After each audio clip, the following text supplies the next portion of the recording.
kwigira ndambuja tutari kumwe nawe ntawe tuzuca udufata nk'abaja wibagira ko twe dushyira impano imbere.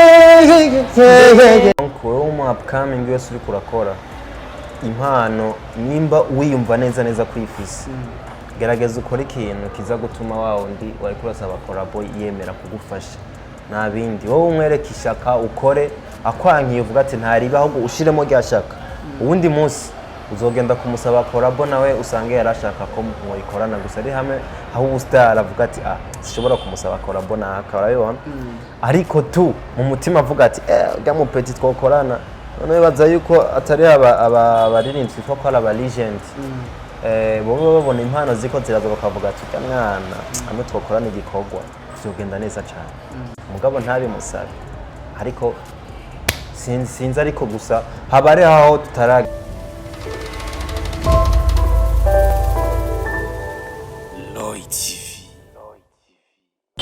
Yes, one to everybody, and my name is Radio. This is Loy TV in Burundi. Yes, Mr. Radio, ndakubwira ati I'm back again. Yes, nagarutse ndakubwira byinshi muri entertainment, ndakuzanira aba hitmaker kuri micro ya Loy TV in Burundi. Yes, right now novuga yuko ndi kumwe n'umunyempano afite impano idasanzwe, mbuze impano wumve impano imwe no kubwira ko idasanzwe. Cameraman washaka kumwereka umuntu turi kumwe ngaha iruhande yanje n'umuririmbyi abikora fresh, umuririmbyi akeneye support yawe n'umuririmbi afise talent itangaje. Brother, twinjire guca rero bro. Freestyle papa. Yo, what's up? With your boy Davin. Uko tubanza kubaramutsa kwanza abakunzi ba Loy TV. Turabaramukije cyane. Yeah. Unkoresha nk'umujya. Fise new baje muririmbi yake. Kugira ngo uzotiririmbire. Washatse kwigira daboja.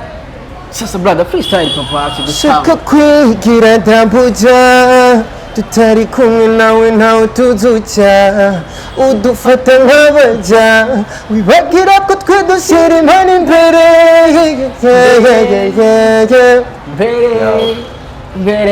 Yes, Davin of yuko yamaze twamaze kumakira kuri micro ya Loy TV Burundi. Sasa brother, birimeze gute rero papa? Ndakomeye meze neza sinzi n'abakunzi ba Loy TV abakunzi ba Loy TV bameze fresh. Cameraman we numeze good nanje meze fresh, nibaze yuko n'umufana wacu abameze fresh sana. Brother, twahirukana kera umusaza kera sana maze siku nyingi hafi amezi 9 guco tu ndibaza ko ari igihe kinini ya ntaboneka ariko tu nibaza ko ibikorwa byaravuga mugabo nari kure yavyo gatoya. Ni Davin novuga yuko benshi cyane batangiye kumumenya, novuga ariko arakora umuziki ngamu gisagara ca Bujumbura, ariko rero acabanza arabuja gatoya. Mbega kubatabizi Davin yaragiye mu biki brother? Davin yari ngaha nyene mu gihugu, uretse ko Davin atari mu gisagara ca Bujumbura. Nari muhira kubera ko muhira ni muhira kandi ntegezwa kuhaba uko shatse igihe cyacu cyose.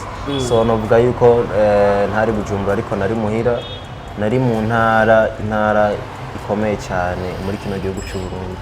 Uvuze ntari komeye cyane bumva haro zawutanyerera. Uvuze iyihe bro? Ya Gitega. Warugize ko Gitega ariyo ntara ya mbere mu gihugu. Davin, dusuye inyuma gatoya novuga yuko sibyo none. It's true bro, is it true? Davin, ariko dusuye inyuma gatoya novuga yuko benshi baravyibuka kugira umere nk'usubira Igitega gatoya. No muri ibyo novuga yuko wahoze muri label ya AKES DAN bise Waka Record. Mbega gusubira Igitega bitandukanye no kuva muri Waka Record bro? Bon, nibaza yuko kuva muri Waka Record sinovuga ngo nibyo bica bituma umuntu aje muhira kuko bon hari ibyo bagufasha n'ibyo ariko sibo bogira ubuzima bwawe bwose. Donc novuga yuko ivyo onye biragomba gufitanira isana, ariko novuga yuko Davin yaduze Gitega bagiye muhira kuko muhira ni muhira ntegezwa kuhaja yatabikorwa byinshi ndiko ndakora. urabona ko nari navuye no muri management donc usigura ko atabikorwa nari ndakora cyane nibaza ko icyo cyatumye ngenda mugabo ubunye nagarutse kuri terrain. Mbega ni kihe kintu Davin cyatumye ava muri Waka Record bro? Nimba atari banga kuko hari abarinzi benshi bava mu marebo ugasanga baravuze ati cyatumye mvayo hari amasezerano twari dufitanye ariko bitakuze yuko bayakora uko twasezeranye, abandi bakavuga ati contract twari dufitanye yaheze. Mbega Davin ni kihe kintu nyamukuru cyatumye ava muri Waka Record aho tuzi nko kwa AKES DAN?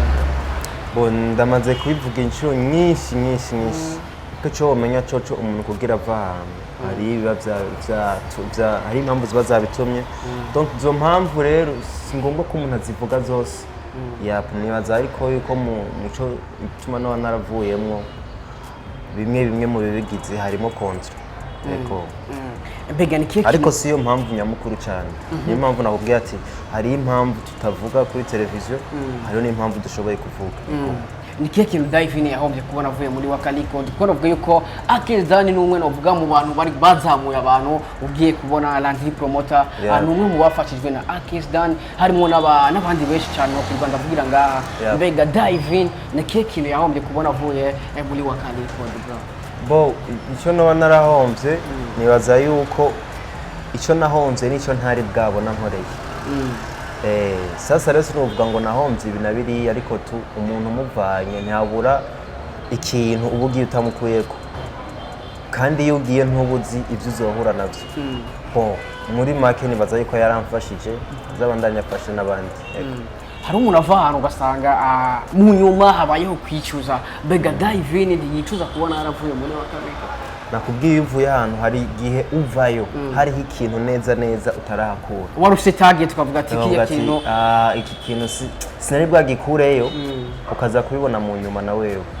Ariko hari n'igihe uvayo kugira ngo wige ingene nawe uzokwibako. So nibaza ko muri rusangi navuga ko bimeze neza, bimeze fresh cyane. Ibyo ntakuyeyo ngiye kubironka.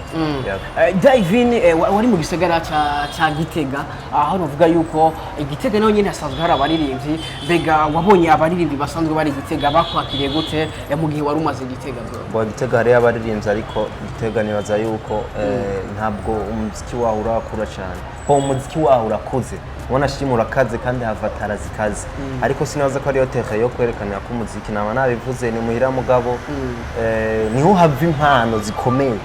Mugabo siho bazerekanira cyane ko uje no wacahobwe ati uko wa Birimana.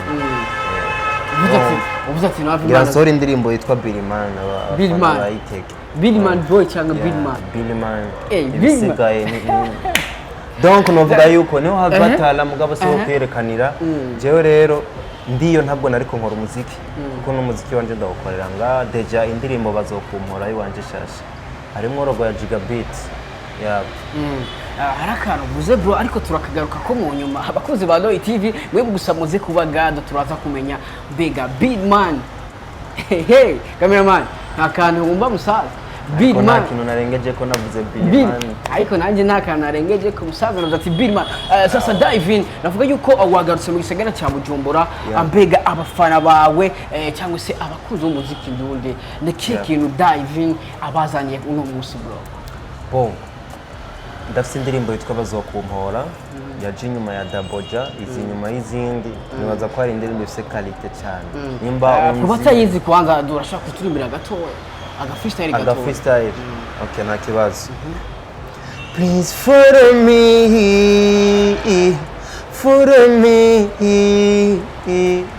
twirinda ofisi y'imitima mibi bifuza kubona tugeze habi.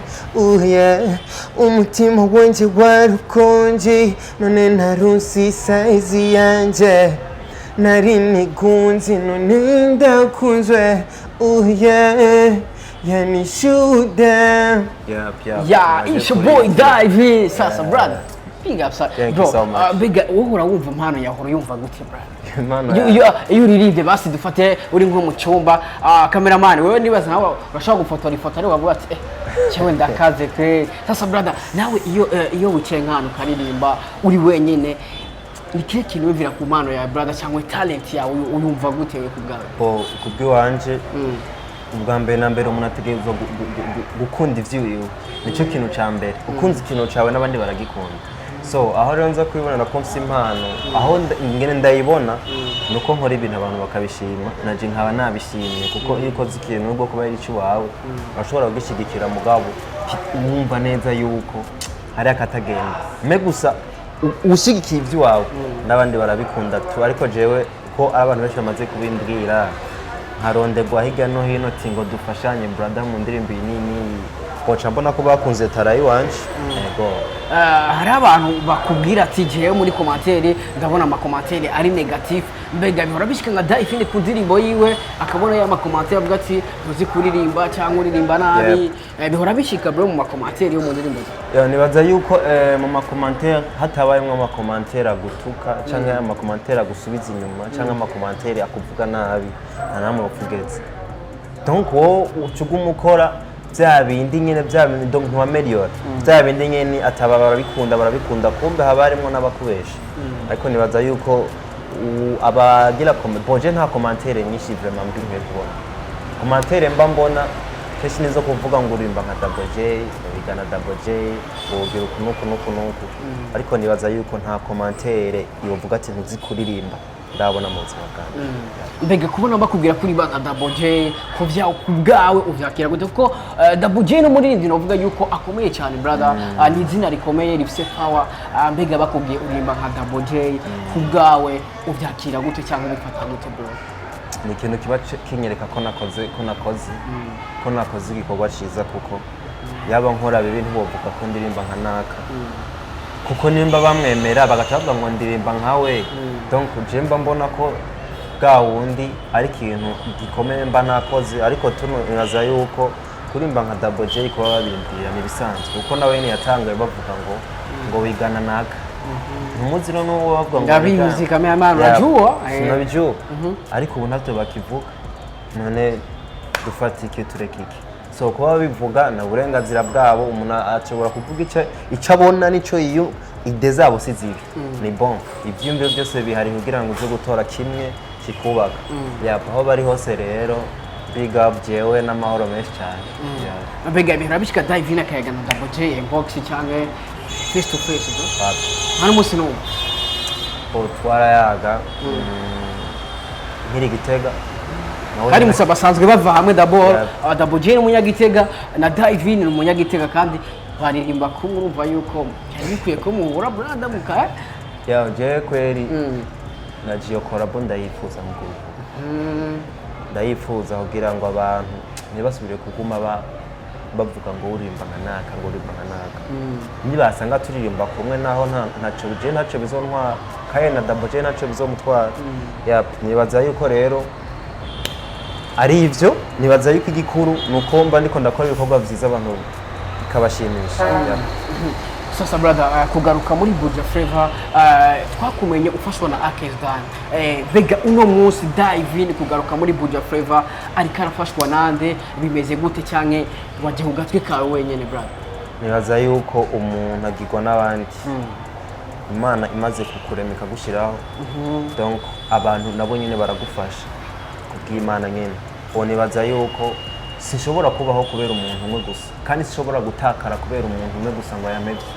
No, nibaza yuko shimire cyane Overdo team. Overdo. It's your boy Snow K, the big boss on the cat. Snow K ahuri hose ko respect ko yaramfashije. Kadafi nawe nyene sinavuga yaramfashije. Overdo yose muri rusange n'abantu bakunze ta explosive. Yep. Wese n'uwi wacu nyene mu brother yo. Nibaza yuko aho bari hose bumve yuko ndabashimira bivuye ku mutima. Yata akajambo kamwe kuri Snow K bro. Snow K. Ndazi yuko ikintu cya mbere bamenya nuko Overdo umuziki ikora niwo muziki warukwiye, kuko je Overdo team niwo barapere mbona muri kino gihugu. Umuziki ikora yaba bawushigikira nkuko biri mu makungu bomenya Burundi muri hip hop, navuze muri kote ya hip hop. So big up kuri bo, muze mubandanye mufasha n'izindi mpano. Double J mbega Double J cyangwa se Davin, uvuze Double J cyangwa Davin bivana no kushaka kumwita kuko hose arakwitaba. Sasa brother, niye studio muri ko murakorana na Kino gihe kuko hari ama studio menshi, ariko urashaka kuvuga ati muri no mwanya nka Davin ndiko ndakora na Master Music n'izindi nyinshi zigiye zitandukanye, niye studio novuga Davin ariko arakorana na wakoze Double J hit song niwe n'ubundi ariko arafasha BBM namushimire cyane, ariko sikuvuga ko ariho nguma nkorera canke donc sindaronka management, ariko tu nk'umu brother ashobora kumufasha ati bro iyi beat nazo ukapiga akakoya nkaimba bitukama hivyo, ndamushimire nawe nyine ahari n'ayandi ma studio turumvikana. Nibaza ko bizogenda neza na change umugani wa ntabyo gusubira inyuma bro, ariko hari benshi baza bakavuga uko nyene ndabeshaka cameraman, haro benshi nawe uzi ndibaza uvuga ati umuryango umwe aba bagatukisha umuryango, sinzi ko nabivuze neza. ariko brother ndashaka rero wizeze cyangwa se ubizeza abafanzi bababwira ati gendaje mbega ni kintu cyo bemeza yuko Davin aje nka Davin atagusubira inyuma, kuko twarakubonye ku mahit menshi ariko ucubanza uramera nk'usubira inyuma gatoya. Mbega uno munsi ni kintu cyo tuma abafana bawe bizera yuko Davin aje kugira ngo abanezereze, aje kugira ngo abahe hit song dutavana ko nibaza yuko icyo bibemeza babanze baje kuri YouTube bumviriza indirimbo twabazokumpora, baraza kumva ko nagerageje gushiramo ingufu zanje, ko nagerageje kubereka yuko igihe nari maze ntabashize inyuma cyangwa ndabagwisha, kandi mufashe mu post ikiganiro mushire ko na link y'indirimbo baze bayirabe. So nibaza yuko ikindi cyo bizeza naco nuko n'ubu nyine tuvugana ngira nje muri studio kuraba ko indirimbo yaheze, then bizoba yitwa Billy Man bro Big Man. Mzee, iyo songe kineye ubwoba mzee. Aya niko tera ubwoba ni nk'indirimbo nk'izindi. Tero mvineye ubwoba bana mbega izosohoka ryari gabo. Oisho nicyo ntaramenya, ariko ko nababwiye ko nje atavye gusubira inyuma. Nibaza ko atakubateza. Igikorwa gikira kuva mu nzira gusa umuntu atera beyumviririza. Iri kirakorwa na BBM. Kirakorwa na BBM, producer mwiza cyane. Bisigura yuko atagiye kinini gisigaye utaduhaye indirimbo bise Big Man by Davin. Nage kinini yagisigaye kabisa. Batwiteke. Brother mbega ni kihe kintu rero kurakora kugira ngo indirimbo zawe zitere zije imbere, kuko navuga yuko umuririmbyi agizwe na publicité. Mu gihe umuririmbyi ari indirimbo ariko ntayikorere publicité cyangwa ntayikorere promo, yamusanga indirimbo ugasanga yagutwaye hafi umuriyoni cyangwa miliyoni zibere, kugasanga ugiye kuri YouTube ugasanga nta bikorwa bisimishije biriko. Mbega ni kihe kintu Davin ariko arakora ku ndirimbo agira sore dushizemo niyo Big Man kugira ngo indirimbo zitrending sana kandi zigere kure bro? Nibaza yuko icyambere ndiko ndakora ni ikinini ko muri abantu murahabwa ama TV online ararabwa, isi ko ngiye ku ma TV online hari abantu benshi baza kumbona bivanye n'ino TV, siko iyo ni promotion ya mbere. Ntuze kurondera izindi promotion ahandi. TV online ni ikintu kikugeza kure cyane. Cya kabiri maze kuronka abantu bashirikira tukagenda gukorana ibiganiro ku maradiyo, nibaza ko ari bon. Ayama page ya Facebook akuze uposta ibintu mba nakoze canke link, nibaza yuko promotion ntironderera ahandi, kuko mbanza kwiyubaka hanyine hanyuma ibindi bikazoza mu nyuma, kuko hari igihe ukora promotion ikindi gihe kikora. Davin abarivye bidogera bakuru babo ugiye kuraba ugasanga ba upcoming baridogera bamwe mu baririmbyi bafise izina rikomeye nga mu Burundi ngo ntibabafasha brother, iyo babaronde kugira babahe collab babahe support ngo ntibabitaba. Mbega Davin ico kintu nawe kivuga piki brother nk'umuririmbyi? Oje nibaza yuko naje biramaze kumbaka ariko natenda bitahura. Donc wowe mu upcoming wese uri kurakora impano nimba wiyumva neza kwifisa, gerageza ukora ikintu kiza gutuma wawundi wari kurasaba collabo yemera kugufasha, nta bindi. Wowe umwereka ishaka ukore, akwankiye uvuga ati ntariba ahubwo ushiremo rya shaka, ubundi munsi uzogenda kumusaba collabo nawe usange yarashaka ko muyikorana gusa ari hamwe, aho ubustar avuga ati sishobora kumusaba collabo na akarayona, ariko tu mu mutima avuga ati ga mu petit twokorana.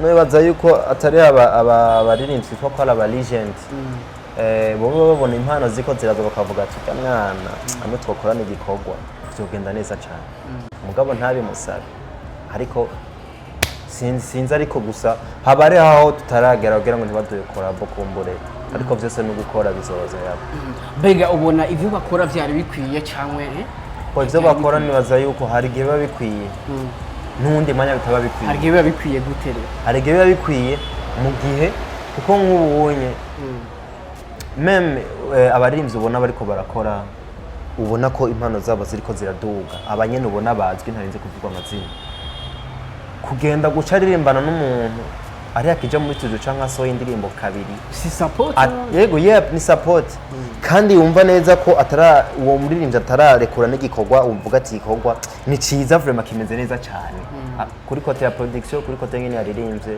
ukungena ariko aridandaza nibaza ko bigoye cyane byo n'ibintu natahuye kuko si umutima mubi ndazi nabonye ko barashaka iterambere ry'umuziki mugabo si kuri bose hari ababishyiramo inzigo ariko nibaza yuko ni ugukora tu uwo ari we wese tuzomurongo sigura ko na Davin yatera imbere rero ebana oya siko navuze jewe nkorana n'uwo ari we wese mbona ko abishoboye n'uwo ari we wese mbona ko ega ariko n'abantu batazi umaze kuriha studio nziza ukaririmba neza nta kiba gisigaye umuntu no kugusapotinga uko biri kose mbega bishise hamwe AKES DAN yo guhamagara kugira mukorane indirimbo byogenda gute kibazo no guturana ifitani shasha iri yari nasize iri projet mugabo kubera ko navuye nibaza yuko yabaye anile sinzi imipango yiwe hamwe nk'ubu yo kongera kuguhamagara ngo mukorane umufashe nka Lefe mbega Davin byogenda gute kibazo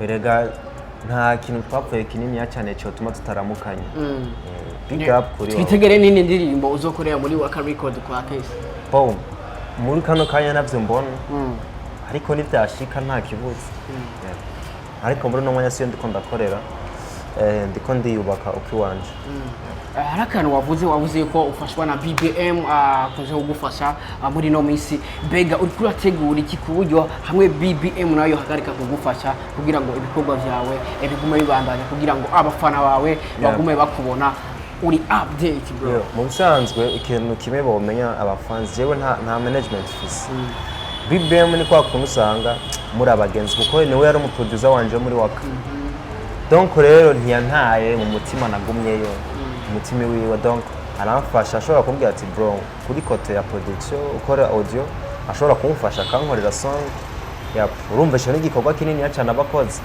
donc nayo byo kuvuga ati management kumenya byose nayo mse vraiment ariko tu ko ndiyubaka izo kwizana mbega Davin ifuza management imeze gute kuko harama management atandukanye hari abaguhamagara ugasanga bagufata fu ugasanga agaciro cyangwa se cyakintu wagwanira ntibakiguhereza brother mbega Davin mwakano kanya nk'izina cyangwa se aho maze kugera no munsi niye management wifuza nifuza management inyubaha nanje nkayubaha ikampindura uwo ndiwe uno munsi ikangira uwo nari nifuza mu ndoto zanje management ntiyatokwemera niyo management ntokwemera n'insubiza inyuma ni profit inyungu zabo ugasanga wewe nta nyungu zawe baraba ahubwo baraba inyungu zabo kandi itari professionnel mu bintu tuba turakora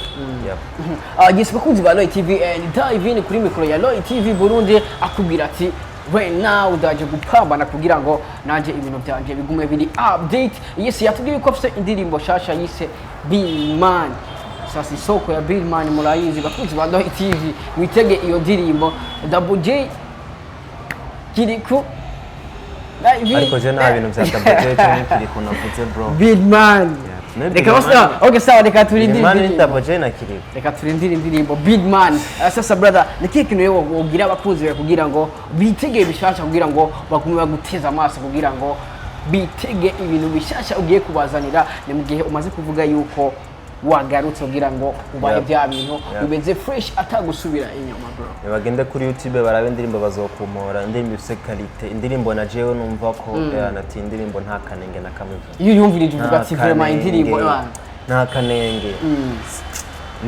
ndifuza cyane kubona bikirasikira mu bantu canke mu ma studio ku radio kuko ni indirimbo vraiment amakomantere yose naronse nta komantere nimwe ndi nabonye canke nta muntu atagi nta dislike nabonye nibaza yuko indirimbo muri rusange imeze bon bonye nibo bazahogaruka bakambwira ati ibintu bimeze uko hariho n'abayizi vraiment ariko tukubera yasohotse ntari ngahe Bujumbura abantu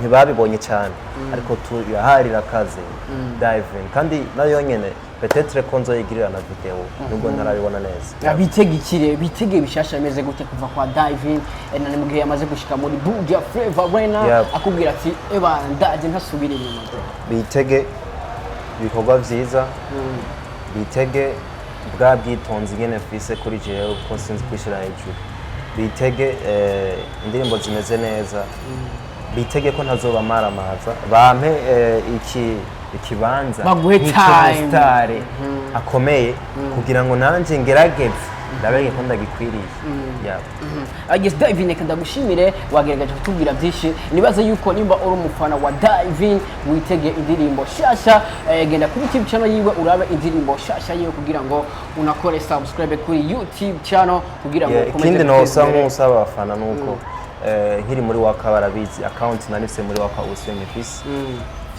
fisi account isa nkuko ari shasha ndifuza ko bagenda bakagira subscribe kw'abafana nyine mukagaruka kugira ngo baze barabone ko byanje bishasha yapaza bamfashije AKES bakuzi ba Loy TV ndibaza mwavyumvise asaba yuko ugenda ugakora subscribe ni mu gihe wumva yuko YouTube channel yahoranye akiri muri Waka Record right now atariyo ariko arakoresha asaba kugira ngo ukore subscribe kugira ngo umutize imbere ni muri bya setari zidasanzwe ndibaza wavyumvise ntambeshire irimo ugiseka ndagushimire brother wakoze kuduha time. Thank you so much. Ati brother tukuri nyuma we pambana bro. Merci beaucoup.